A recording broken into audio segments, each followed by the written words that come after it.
Welcome, everybody, to another episode of the Wrestling vs. the World podcast. If you're enjoying your day, sweet. If not, what the hell ever. So, I never thought I'd give this game another shot. WWF / WWE Raw on the Xbox / PC. So this game was released on the Xbox here in America on February 12, 2002, and on Microsoft Windows 8 months later, on October 14, 2002. Any releases of the game on Windows and the Platinum Hits Edition on Xbox had the cover rebranded as WWE Raw, but despite this, there were still the WWF scratch logos in the game regardless. Now let's break down how this game is and the different aspects. When it comes to variety in this game, there's not much of it. You only get 4 unlockable characters in the game: Fred Durst, Vince McMahon, Shane McMahon, and Stephanie McMahon. I'm not sure why Linda wasn't available, but I guess that means I couldn't do a McMahon in every corner match. So that crushed my dreams. The only arenas in the game are the Raw stage and King of the Ring, which is essentially just the Raw stage with the decoration change. Big whoop. Match types really lack here. You've got a standard one-on-one match, tag team, tornado tag team, the King of the Ring tournament, handicap match, triple threat, fatal 4-way, and battle royal, which is pretty much a fatal 4-way elimination match, so don't get it confused with the Royal Rumble match.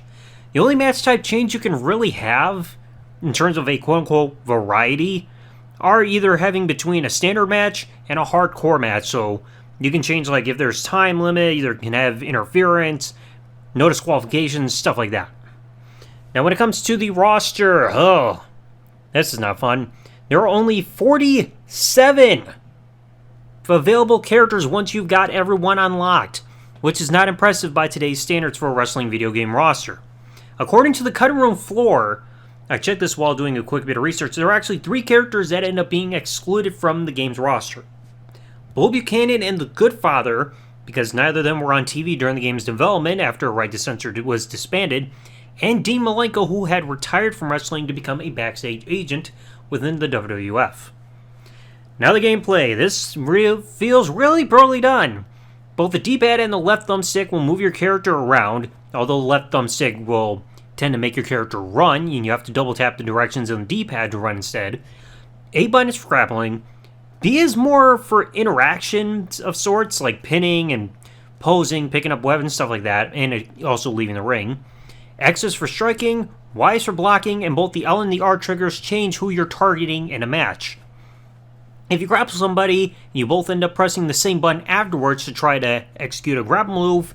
If you both end up pushing the exact same button with that second input, then it'll negate whatever move the offensive wrestler is trying to execute. It can get frustrating with this just after a little bit, because it feels like the opponent, you got like 3 different options of buttons to push, either strike, grapple, or the action button, which is aka the B button to whip somebody. Feels like the opponent's going to have an easy time constantly figuring out which button you're going to try to push. Now, if you want to perform a finisher, your meter has to flash while you're grappling a stunned opponent, and then you have to hit A and B at the same time in order to pull off a finisher. This I only ended up being able to pull off like twice after all the matches that I did within an hour and a half. The only thing I find amusing in the gameplay is the weapon variety within the crates that you find around the arena, which, when you open them up, you can find stuff like clothing items for comedic effects. Like, you can find a baseball hat, a beanie, a chef hat, so on and so forth. Visually, the game isn't anything to really gush over. Some character models, like Triple H, aren't very good and feel like there wasn't much time put into some character model designs overall. Visually, it's one of the least appealing things I've ever seen. And plus, you get that smoky feel and everything in the arenas during entrances and gameplay. Looks like RVD smoked something a little deep at this point, was just exhaling the smoke everywhere. Now, the big section, the quote-unquote career mode, I guess you could put, is the title match section, which gives you 6 championships to compete for, with each championship having a different number of matches to go through to complete. Completing the WWF Championship match, or title match scene, which involves 12 matches, will unlock Vince McMahon. 8 matches within the Hardcore Championship will unlock Shane McMahon. 3 matches within the Women's Championship division will unlock Stephanie, and then winning all 6 championships, so that includes the European, Light Heavyweight, and the Intercontinental Championship. Unlocking all 6 of those championships combined will unlock Fred Durst. You also get 3 continues in these game modes if you lose a match, and I gave up while going for the Hardcore Championship within my 3rd match during all this. So, yeah, I wanted to try to unlock Shane, but it's just like when you're constantly getting your ass kicked by Big Show while playing as Raven, that's not going to work. Then there's also a museum section which features biographies of the wrestlers on the game's roster and a list of what weapons you've discovered and picked up during the game. And according to a post that I saw on GameFAQs, FAQs I guess, there's 178 different weapons to discover in this game, and you'll need a lot of patience to play long enough to find even a fraction of that list. I'm not dying to discover every single one of those weapons myself. The only part of the game that makes the game replayable are the different weapons you can discover during the matches, but that's about it. Because, I mean, who wouldn't want to open one crate that's randomized and find a lead pipe, then the next one you find some kind of swan tutu dress that you'll wear, almost like you're doing a ballet recital. Overall, due to a serious lack of unlockable characters, 2 arenas to wrestle in with, like, it would have been nice if you also had some kind of WrestleMania arena too. Hardly any match types to choose from whatsoever in terms of varieties, like no steel cage matches, no TLC ladder, Hell in a Cell, no Royal Rumble, or any of that stuff.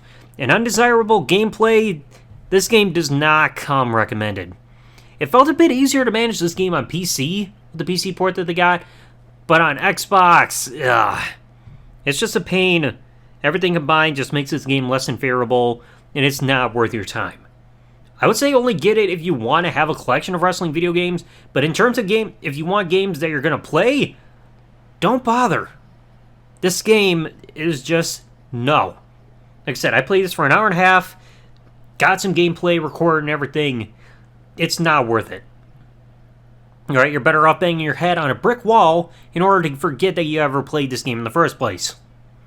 I mean, yeah, it sounds more harsh than smoking or drinking everything, but the drinking's still going to have at least some resemblance of your brain cells still being there, to the point where you'll still have some kind of memory of this game. Speaking of which, I might want to drink now too. Anyway, let me know y'all in the comment section below. For anybody who's played WWF Raw on either Xbox or PC, what did you think about it? Let me know in the comment section below. If you enjoyed today's episode, folks, please remember, leave a like, subscribe to the bell, turn on if you're listening to this on YouTube, or follow if you're listening to this podcast on any other service that this podcast is available on. And I'll catch you all in the next episode. Thanks for listening, folks. Like, comment, subscribe. Peace out, and good day, everybody, and screw this game.